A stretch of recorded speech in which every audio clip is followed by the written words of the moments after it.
Bonjour et bienvenue sur la chaîne Ici on parlait psychologie. Aujourd'hui, on va réaborder, parce que c'est toujours flou, la différence entre le stress, la peur et l'anxiété.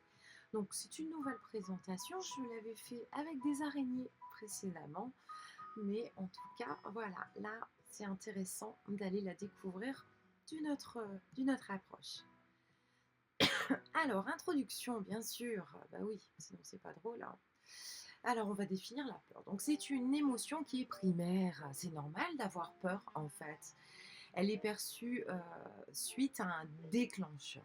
D'accord, ça vient pour une réaction en mode survie. Elle est liée à une réponse donc immédiate, hein, et c'est vrai que c'est important.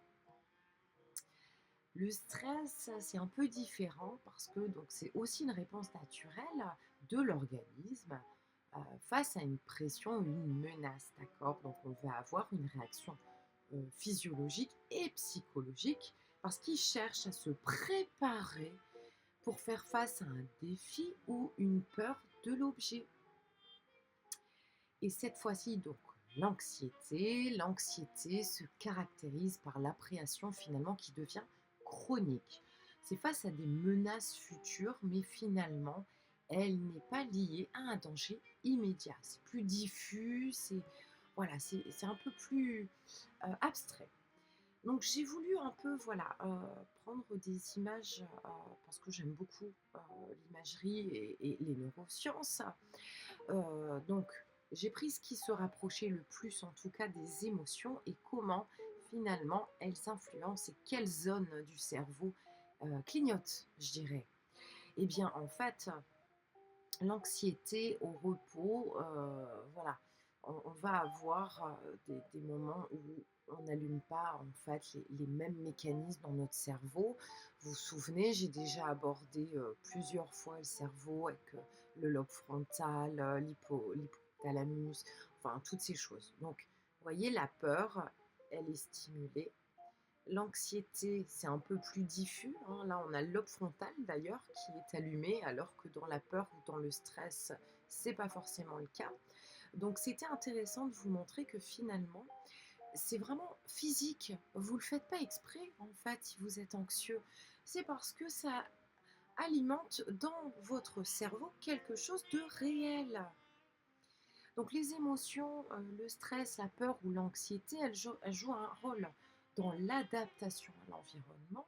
Elles nous aident à réagir face à un défi, à quelque chose, mais malheureusement, ça peut affecter la santé mentale si on n'arrive pas à faire le nécessaire pour reprendre en main, en fait, avoir peur d'un objet, peur du vide, peur de prendre la voiture, peur d'une araignée notamment. Heu, eh bien, c'est réel, hein, c'est un objet. Par contre, c'est vrai que dès lors où on a peur et il n'y a rien, là, ça devient plus gênant. Donc la peur, on peut avoir une réaction de fuite ou de lutte. Ça dépend ce qui se passe et puis ça dépend aussi de qu'est-ce que votre cerveau vous donne comme information. Le corps vient libérer en fait des hormones qui vont augmenter les vraies sensations physiques, rythme cardiaque élevé, circulation sanguine. Et il faut savoir que la peur permet d'alimenter nos muscles avec le sang qui va passer plus vite puisque le rythme cardiaque va plus vite et ainsi fuir plus rapidement. Et oui, ça a du bon. Donc l'approche thérapeutique pour gérer la peur, eh bien les TCC ou la thérapie par l'exposition, la thérapie d'acceptation, il y a plusieurs méthodes qui peuvent réduire, enfin l'impact de la peur sur votre cerveau et votre comportement. Donc le stress. Le stress, ben oui, il y a des hormones de stress qui sont diffusées comme l'adrénaline et le cortisol. Donc, car ça cherche donc à préparer notre corps. Heu, donc ça peut être bon finalement, mais l'adrénaline augmente la fréquence cardiaque et la pression artérielle. Donc on peut avoir une vraie gêne physique. Le stress chronique entraîne divers problèmes de santé. des maladies cardiovasculaires, des troubles digestifs, des affections immunitaires. Donc il faut aussi se dire que d'un point de vue psychosomatique, c'est réel. On peut créer des difficultés physiques quand on n'est pas bien, quand on est stressé et anxieux, bien sûr. L'impact sur la santé mentale, eh bien oui, la gestion efficace du stress, elle permettrait en fait de préserver cette santé mentale parce que vous risquez la dépression, par exemple, ou des troubles anxieux, l'anxiété généralisée. Donc oui, on peut avoir des difficultés, mais si on n'arrive pas à les gérer, ben, c'est un peu pour ceux qui viennent en thérapie avec moi, c'est nourrir son petit tigre.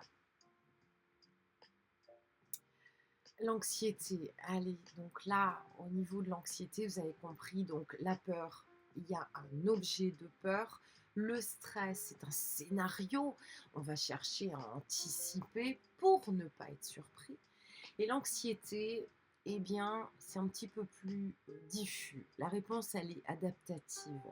Face à une situation stressante, c'est-à-dire qu'on trouve une situation qui est stressante, même s'il n'y a rien, et finalement, on va créer une anxiété pathologique intense et surtout persistante. Donc ça va nous empêcher en fait de faire des choses au quotidien, d'aller faire nos courses, d'aller dans un lieu public. En fait, voilà, on va s'empêcher d'aller faire certaines actions, des activités, certains lieux.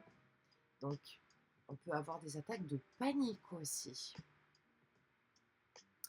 Donc, le soutien, eh bien oui, il faut beaucoup de soutien dans cette gestion de l'anxiété. On a le droit de faire une crise d'angoisse, une crise de panique. C'est physique, on a réellement mal, on a vraiment des palpitations, on peut avoir la vision qui se trouble, des bourdonnements. Enfin, tout ça est réel, hein, on ne l'invente pas, mais la personne en face de nous ne le sait pas, elle n'est pas dans notre corps. Donc, il faut bien sûr laisser cette crise, dire ben, ne t'inquiète pas, cette crise va s'arrêter au bout d'une vingtaine de minutes. Est-ce que je peux te tenir la main? Est-ce que tu veux que j'appelle de l'aide? Est-ce que tu veux un verre d'eau? On n'attend pas des miracles et arrêtez de dire ça va aller, tu n'as pas besoin de t'inquiéter. Mais stop, si, il y a de l'inquiétude dans son cerveau, c'est réel. Donc les amis, les proches, les enseignants pour les plus jeunes, des collègues de travail, la famille bien sûr, peuvent aider en fait parce que voilà, une gentille phrase, un soutien, aider dans la respiration, aider à changer les idées, aider à accepter une crise et non pas faire tout le contraire, c'est important. Par contre, c'est vrai que si ça devient très, très, très gênant, handicapant pour le quotidien, eh bien, il faut absolument en parler avec le médecin. Et oui, soit le médecin généraliste dans un premier temps vous oriente peut-être par la suite, si lui-même n'a pas les compétences ou les connaissances, soit vers un psychiatre qui est un médecin, soit une aide médicamenteuse peut être apportée pour baisser un petit peu ce système chimique qui évolue dans votre corps et votre cerveau. Vous l'avez compris, on en parle avant dans la vidéo. Et bien sûr, il faut s'accompagner donc d'antidépresseurs, d'anxiolytiques parfois. Parfois, il y a des troubles du sommeil, donc il peut y avoir voilà, un vrai besoin. Donc, il ne faut pas le négliger. Mais les médicaments seuls, le soutien de la famille seul, ne peut pas non plus vous aider à avancer ou aider la personne qui est en difficulté. Donc, il faut s'orienter vers de la psychologie, une vraie thérapie pour aider un petit peu voilà, dans la gestion émotionnelle, améliorer le cadre de vie. Il ne faut pas négliger la confiance en soi, l'estime de soi, développer nos compétences, parce qu'on en a beaucoup en fait. C'est juste qu'on peut douter très souvent de nous-mêmes. Et il est bien dommage d'ailleurs. Donc la thérapie, le conseil auprès de son médecin, l'éventualité d'orientation vers un autre professionnel, par exemple le psychiatre.